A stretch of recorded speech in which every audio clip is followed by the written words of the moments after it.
like the things I just shared, this is why I teach music production in the way that I do. For any of you guys who are familiar with that, who like, you know, storytelling, composition as storytelling, and music as seed planting and whatnot. Because I think that these mediums of art allow us to draw connections between these 5 really important pillars of consciousness and of where we're at in civilization right now. And those pillars, the pillars that not only my community are built around, but that I realized like pretty much all festivals are built around in some way. And those pillars are creativity, community, technology, science, and philosophy. And none of them can exist without the others, or they will be our demise. Individually, they will eat us alive. When they can be integrated, which events like this and most festivals these days are like making an attempt at integrating in some way, right? That's when they can serve as a system of checks and balances for our life. So if you guys want me to read you a story, I will. We can talk about this right here is a seed, hopefully. So I was inspired by my teacher to start writing stories last year, and I've really been enjoying exercising that part of my brain. For anybody who's like into storytelling, it's really cool. I never really woke that part of me before. Anyway, let's do it. Need some water. I got some crazy cotton mouth, dude. Hold on.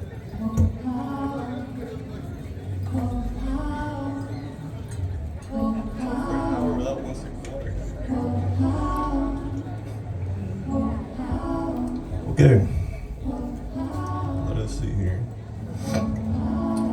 And the story goes, there were 5 keepers, not gods, not rulers, but keepers. And each one held a fire that the others needed but couldn't produce on their own. The first was called Kamak, the one who creates.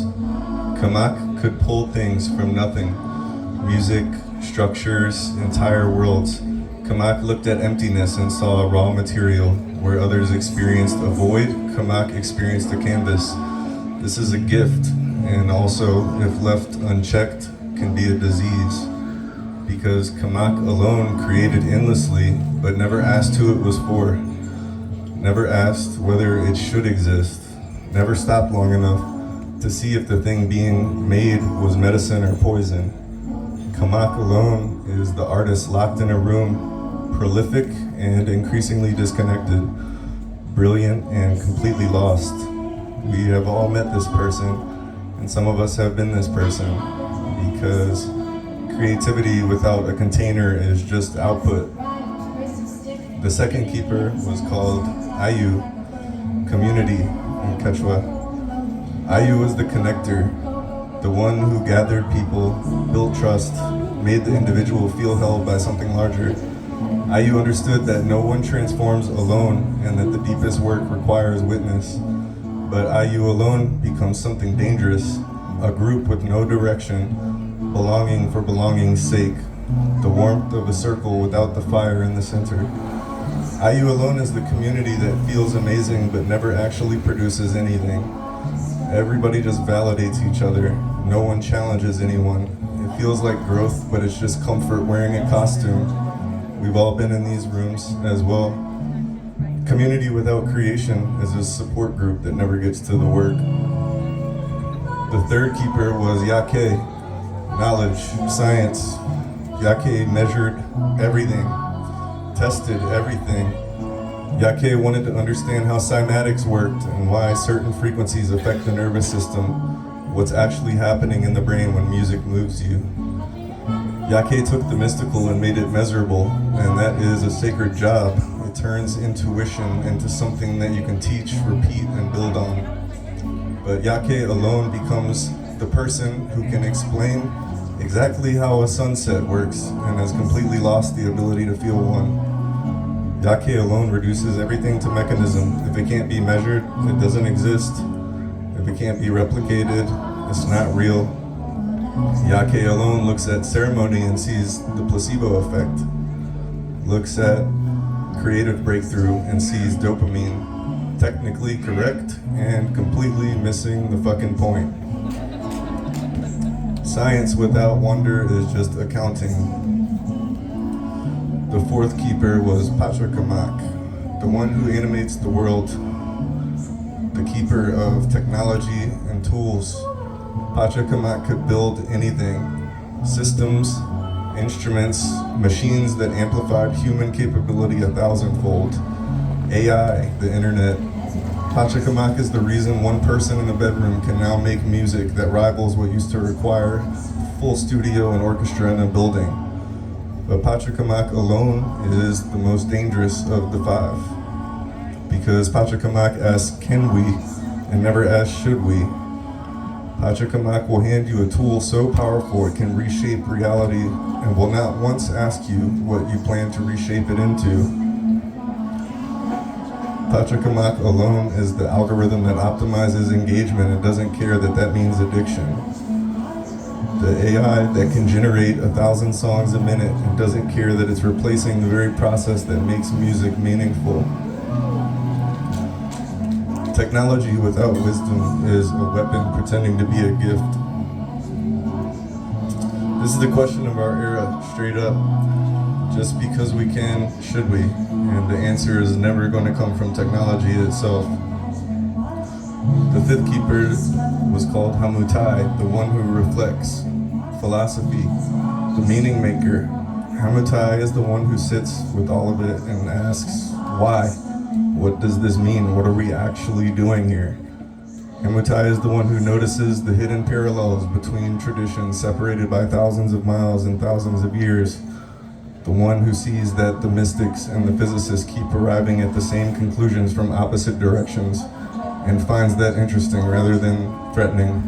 But Hamutai alone is the person who thinks about creating but never creates, reads every book, attends every lecture, can articulate the nature of consciousness in 14 different philosophical frameworks and has never once sat down and made something.